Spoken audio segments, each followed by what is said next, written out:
Hello there, I'm Scotty. You're not in on this episode of Pick 10 90s 2. We are going to review Wayne's World, a very highbrow comedy that is this is one of the best movies ever made, and won many Oscar awards. Not, at least for the last bit. It probably is one of the best movies ever made, but Wayne's World, Wayne, hold on, did that. Wayne's World, party time, excellent. Anyway, so Wayne's World. This was back when Saturday Night Live was at its peak. No offense to what they have on now. Every once in a while, I'll put it on, and it's fine. Back in the 90s, when you had guys like Mike Myers, Dana Carvey, Adam Sandler, Chris Farley, Rob Schneider, Tim Meadows, all of them just on there. That was the lightning in the bottle. That was what, you know, because they say the 80s was like a dead decade. Because they had the 70s with the not quite ready for primetime players, which I have the first season, and it is pretty good. And those were the good years. And then the 80s happened, and everything went to shit, but it still trudged on despite that there was constant cast changes. And then the 90s came, late 80s, 90s, and then that just, you know, reinvigorated Saturday Night Live. One of those things that reinvigorated Saturday Night Live was Wayne's World, and it also reinvigorated the movies based on Saturday Night Live, with the first movie being based on a Saturday Night Live property being The Blues Brothers. Now, The Blues Brothers is incorrectly called the first movie to be based on a Saturday Night Live sketch. The Blues Brothers was not a sketch. It was a performance. They go out, they sing a song. A sketch, to me, has lines of dialogue, funny comedy moments. Sure, you had Dan Aykroyd dancing around doing whatever the hell he was doing up there, but to me, it wasn't a sketch. It was a musical property. It was something from Saturday Night Live that was put into a movie. To me, this is officially the first sketch to get its own film. And after that, we get Coneheads and The Latest Man, Night at the Roxbury, It's Pat, Stewart Saves His Family, MacGruber. I'm pretty sure that, oh yeah, Superstar. So, yeah, and then they have No One Since MacGruber, and then they did that TV show on Peacock that may or may not be out. I don't know. I didn't care for MacGruber. It's funny. Okay, I'll tell you right now.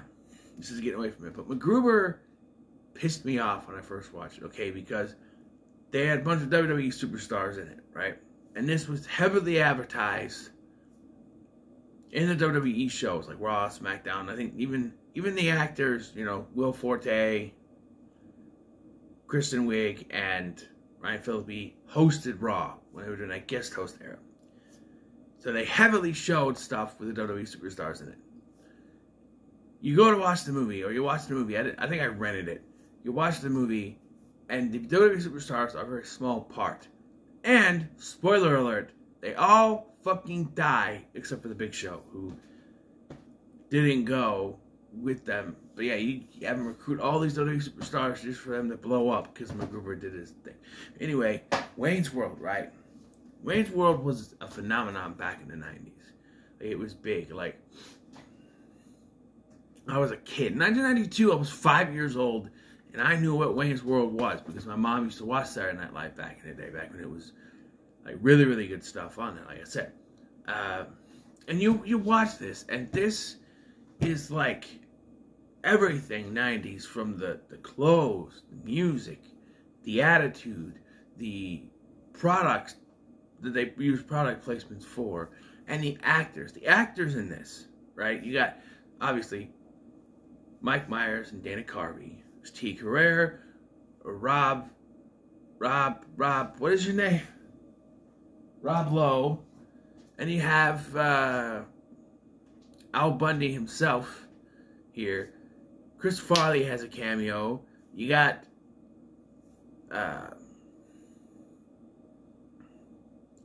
one of the DeLuise brothers, Michael DeLuise, possibly. He was Joey on 21 Jump Street. And then you have Lee Tergesen, who was Chet on the Weird Science TV show, which is how I got into Weird Science before I even saw the movie. In fact, when I saw the movie for the first time, I was like, what is this? That's not Gary, that's not Wyatt. Not realizing that, you know. Well, I kind of knew it was based on a movie, but it was just weird, you know what I mean? Alice Cooper's in this. Meatloaf. Which could be 80s too, but in the 90s, you know. Lara Flynn Boyle. Tia Carrere. Kurt Fuller, which could also be 80s. Brian Doyle Murray, which could also be from the 80s. You know, actors. There's a bunch of cameos in this. There's like, you know. And what's the movie about? Stuff. I mean, it's basically, you can compare it to The Big Lebowski as just saying this movie, stuff happens, basically. But it is Wayne and Garth, they host their public access show, and this big wig TV executive guy played by Rob Lowe sees this and decides he could make money out of using this as a way to get advertising for this video arcade magnate played by Brian Doyle Murray. And yeah, so, you know, have you seen the episode of iCarly where this TV executive guy sees his daughter watching iCarly on the web and decides to try to make money out of it? It's kind of that, only that's actually legitimately trying to make money out of something and altering it, you know, making it something else. They do that, but it's basically about advertisements. Like, they put this guy, the guy that Brian Doyle Murray plays, his name, whatever, Noah's Arcade presents Wayne's World at one point. And I had a lot of fun with this movie, but, and I'm probably not the only one with this, the ending. It's the ending of this movie. They tried to be Clue, because, oh, that's what could happen, but maybe this happened, sort of thing. And it kind of falls flat. Even the happy ending that they give us is a little too happy, in a way. But we'll get to that. But basically, yes, this guy, he is trying to use this to make money off of the advertising for the arcade yacht, right? Noah's Arcade. Noah's Ark, right? So, another thing that's questionable, I don't know if I don't like it, but, so, Wayne meets this woman named Cassandra, played by Tia Carrere, and they have sort of a relationship thing going, but then Rob Lowe decides, oh, I want her too, and I'm going to try to steal her away from Wayne. But we see at the beginning of the movie, he has a girlfriend that we see maybe one more time in the film, but then never again. Like, what happened to her? She's just gone. Like, it wasn't for her, we never would have found the movie, or the show, whatever. Never would have found the show. But, yeah. Basically, it's like a pissing contest between the two as to who would get who. I thought they did a Mrs. Robinson, like a graduate, and that might be the second one. I'll do that in the sequel-a-thon too. But yeah, a lot of the comedy hits for me. There's a lot of times where I'm laughing my ass off at some of the stuff. Like, okay, there are some scenes that are infamous, like the scene with the product placements, where, you know, Rob Lowe's character is trying to explain to them how it works. Like, you have to, like, he said, oh, we're gonna have Noah on as your host again, and he's like, what? No, and because they already had him on then, and he's like, well, he's gonna be not host, your guest. He's gonna be your guest at every show, and because he sponsors this, and so you have to adhere to the sponsors, and so they just start running down to like, oh yeah, sponsors suck. Like, I would never adhere to sponsors, and he's got like uh, a Pizza Hut box and a pizza, and then he's like eating out of Doritos bag, and he's got like he's like, "Isn't that right, Garth?" And Garth's covered in Reebok gear, and he's like, "Oh, I have a headache." And so he's got this aspirin, which I don't know what kind of aspirin it's supposed to be. It's full of product placement stuff, and there's even more stuff throughout the film. Probably the most infamous scene, though, is the scene where they meet Alice Cooper. Okay, it's not the most infamous, but it's the whole, "we're not worthy, I'm gonna hurl" scene where they meet Alice Cooper and the band. And Alice Cooper is just spitting out this, it's basically like he's a history buff, naming off a bunch of stuff. It's kind of funny. But okay, we'll get to the infamous scene. The concert performance at the end of the film where Tia Carrere and the band play Ballroom Blitz. I love that scene. I was tapping my toes. Is that how they say it? Tapping my toes. I was singing to it. I like that song. It was a song my mom listened to a lot when I was younger. So, you know, I had the soundtrack to this. So I would listen to I had a cassette tape. It was my mom's, and I listened to Feed My Frankenstein and Queen. Oh, Queen was in this movie. Can't recall if I remember this scene. Let me think about it. And it had, like, you know, the Tia Carrere song in the end. It was a great soundtrack. Queen. Oh yeah, Queen. All right, enough bullshitting. The most iconic scene in this movie is when Garth stabs that donut guy. No, I'm just kidding. The Bugs Bunny joke. Okay, the Bugs Bunny joke where he's like, "Hey, you ever found it hot whenever Bugs Bunny was just like a girl?" Like, it's just something that Nick Carvey threw out. And then you hear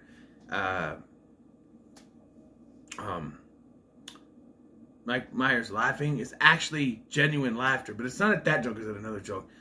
Enough pussyfooting around it. The scene. The Bohemian Rhapsody scene at the beginning of the film, where they're banging their heads to Bohemian Rhapsody, which has gone on to being sort of connected to the Bohemian Rhapsody movie, where Mike Myers plays a I think fictionalized, I think I remember correctly, but a music executive who doesn't want Bohemian Rhapsody to be the single for the album because it's too long, and he doesn't think that it is not the song that kids are gonna bang their heads to, and it's in a car and bang their heads to it, which is a reference to this. And so you get the scene when what I never realized until I watched this again, I always forget, is that they stop to pick up their other friend.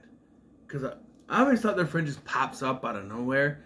By the way, there are 3 other guys with them when they're recording their show at the beginning. There's another guy with a blonde wig on, and he disappears until later in the film. Like, he disappears, like, he comes out, like, you'd think they would go with him in the car when they're driving, but then just gone. And so they probably so they could pick up this other guy. And it's a running joke with this guy that he gets so wasted he doesn't remember what happened. Like, you know, like, he mentions, because they go to the bar and they listen to the Tia Carrere's band, and the next day he's like, "Hey, I went to this bar last night." "Yeah, we were there." "Yeah, and this band." "Yeah, we were there." "Are you gone mental?" You know, and the whole Bohemian Rhapsody scene where they're banging their heads, they're driving through Chicago landmarks, it's great. I had another scene to talk about quick before I went on to the ending. Oh, it wasn't a scene, it was a character. Ed O'Neill's character in this. A psychopath. Where he thinks about killing, and every line of dialogue he has is basically about killing someone. And it's Ed O'Neill, so he plays it completely straight-faced. Even though you have this ridiculous murder-like dialogue coming out of him. These jokes. That normally, I don't know if you're able to say with a straight face, he's able to do it, and it works. The ending. Okay, so at one point, Wayne and Cassandra, they break up. Because he figured out, okay, so everything comes crashing down. Wayne gets fired from the show for making fun of the sponsor guy. And he and Garth get into an argument. And then he and Cassandra break up because he believes that this guy's trying to get in her pants, which is absolutely 100% true. But she's going to film this music video in Chicago, in which she is holding a snake, which was really heavy, and she does say that the snake is too heavy, and she wasn't acting. It was real heavy. Real heavy. Yeah, heavy metal. Sorry, Bill and Ted. Which are often compared to this, because they're sort of in the same vein. They have the same kind of, the way they talk, you know. Yeah. You know. Excuse me.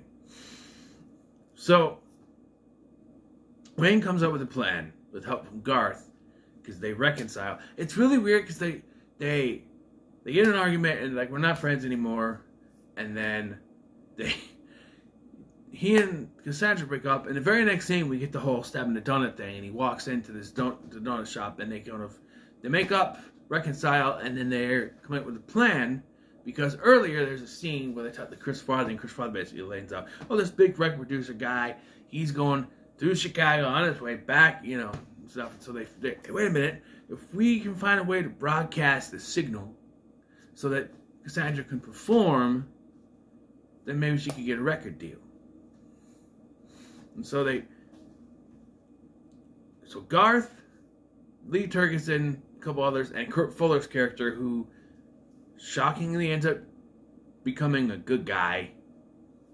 Kurt Fuller playing a good guy. I mean, he played Woody on Psych, and he's a good guy. He's weird, but he's a good guy.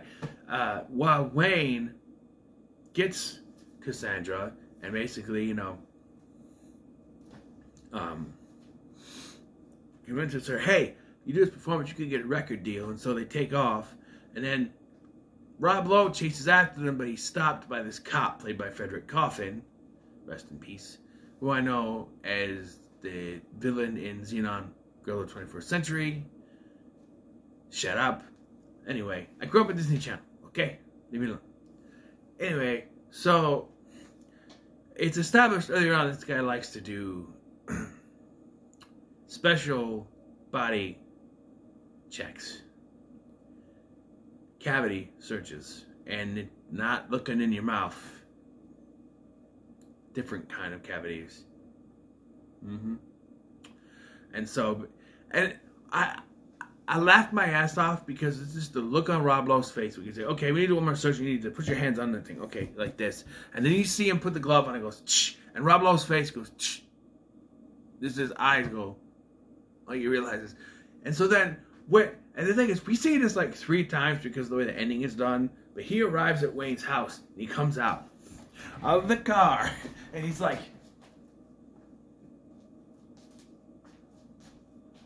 this is the cavity search. So, the ending.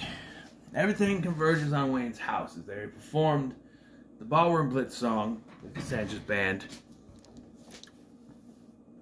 And so, then what happens is she doesn't get a record contract and she takes off with Rob Lowe. Stacy, who is the ex-girlfriend of Wayne, who keeps showing up throughout the film, and I found to be annoying, so annoying that I didn't actually mention her until now, reveals that she's pregnant. An electrical fire starts, killing Garth, and then we cut to Rob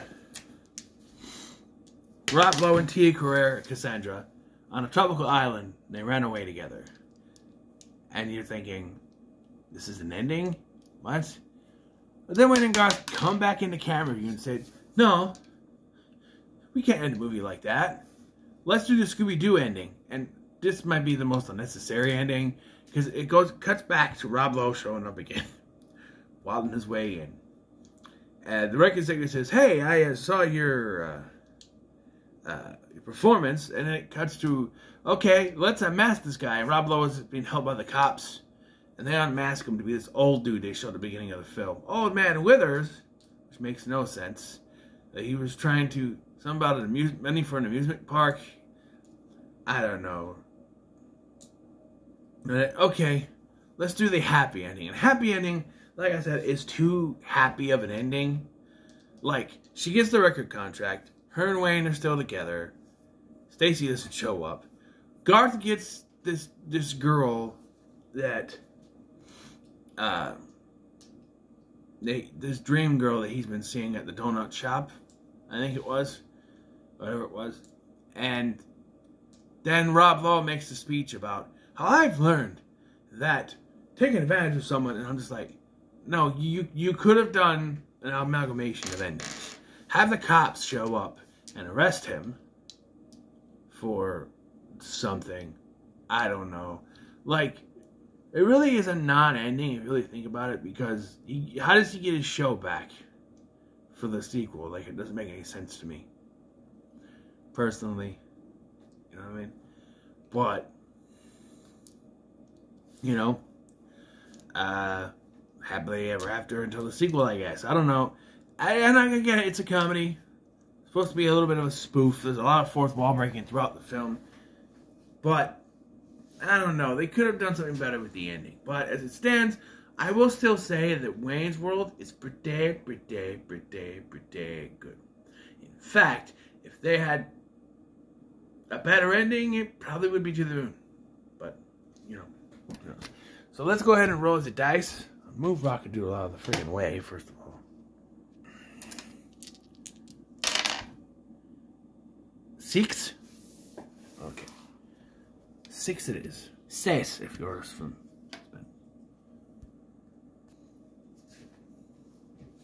Spain. One, 2, 3, 4, 5, 6. Well, there you have it. Alright, 6. Open, please. Ace Ventura, Pet Detective. Okay, that's 2 that I'm going to do the sequel to. We are... If the next one after this is City Slickers, I'll be set. And I'll have 3 more sequels for the sequel-a-thon ready to go. But you know, let's go ahead and... Oh wait, I still have Dumb and Dumber to do a sequel for too. I forgot. Anyway, so what are your thoughts on Wayne's World? Let me know in the comments below. Make sure to like, share, and subscribe. Thanks for watching. I've been Scotty, and I'll see you in the next one.